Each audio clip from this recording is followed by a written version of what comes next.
Hello, friends. Rabbi Nathan Zaboulani here, learning with you to be Yishak, Arama, the Akedat Yishak on Parashat Tisa. And for our learning today, we're going to analyze the uniqueness of the prophecy of Moshe Rabbeinu, but especially in contrast to Yehoshua. This pasuk is a very famous pasuk. We learn a lot from it, but what we're going to learn is something unique from the Akedat Yitzchak. The pasuk in describing Moshe Rabbeinu's prophecy says, "V'diber Hashem el Moshe panim el panim," a very famous phrase.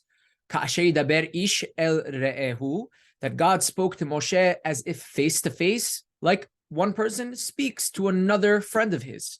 V'shav el hamachaneh, and Moshe would go back to the machaneh. Umshareto Yehoshua bin Nun na'ar lo yamish mitoch ha'ohel. Now, the beginning of the pasuk is what is usually emphasized, and it's describing the unique attributes of the prophecy of Moshe Rabbeinu, panim el panim, as Arama describes in Yesodei Torah Perek Zayin, that Moshe would receive prophecy not through a malach and not through any mishalim or riddles or anything like that. It was very clear to him. And Ka'asher yidaber ish el re'ehu, that the experience of prophecy that Moshe Rabbeinu experienced was not so intense that he would fall and shake and tremble and be completely depleted physically like other Nevi'im would, but rather Moshe Rabbeinu was able to stand and to be cognizant and to be aware and to be strong even while he's experiencing this intense experience of prophecy.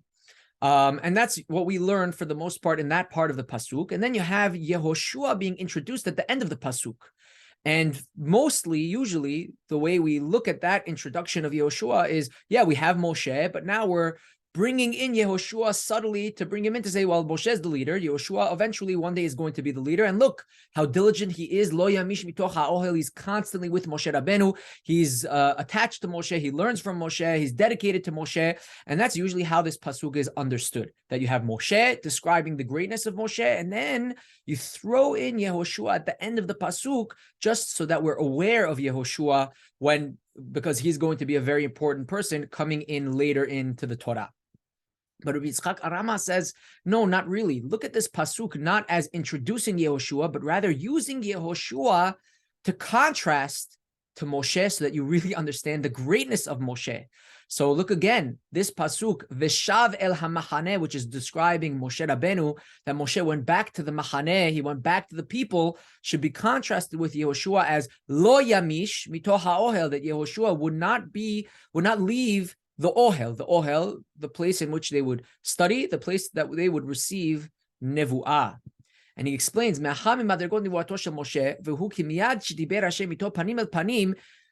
Moshe Rabbeinu was on the level of panim el panim, miyad shav el hamachaneh. He was able to, Moshe, go back to the machaneh, to be amongst the people, to teach the people. Shelo nitbatelu kochotav hagashmiut.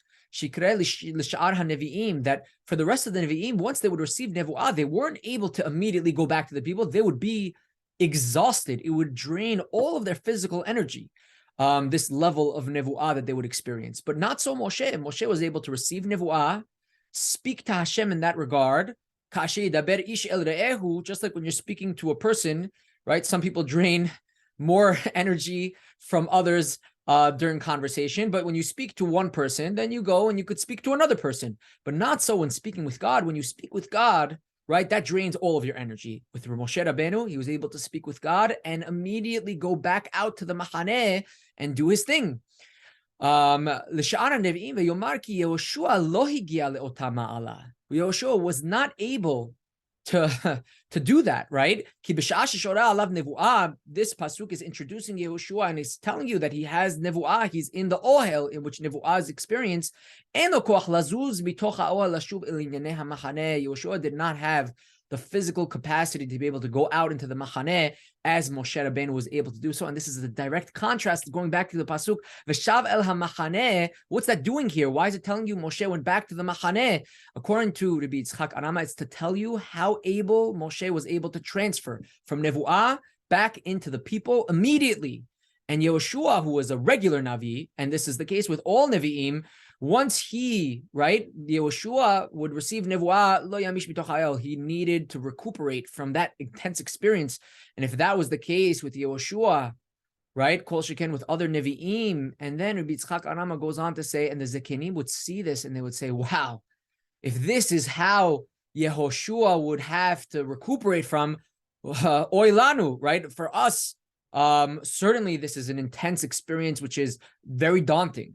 And this is all just to compare Yehoshua to the greatness of the level of Moshe Rabbeinu, who was always on his game and always able to receive prophecy, go out and share that prophecy, and constantly on the clock doing what he needs to do to serve Hashem and to serve the Jewish people. This is a short insight from Yishak Arama on the greatness of the prophecy of Moshe Rabbeinu. Thank you for tuning in. Hope to see you next week learning Parashiot Vayakel Pekudei.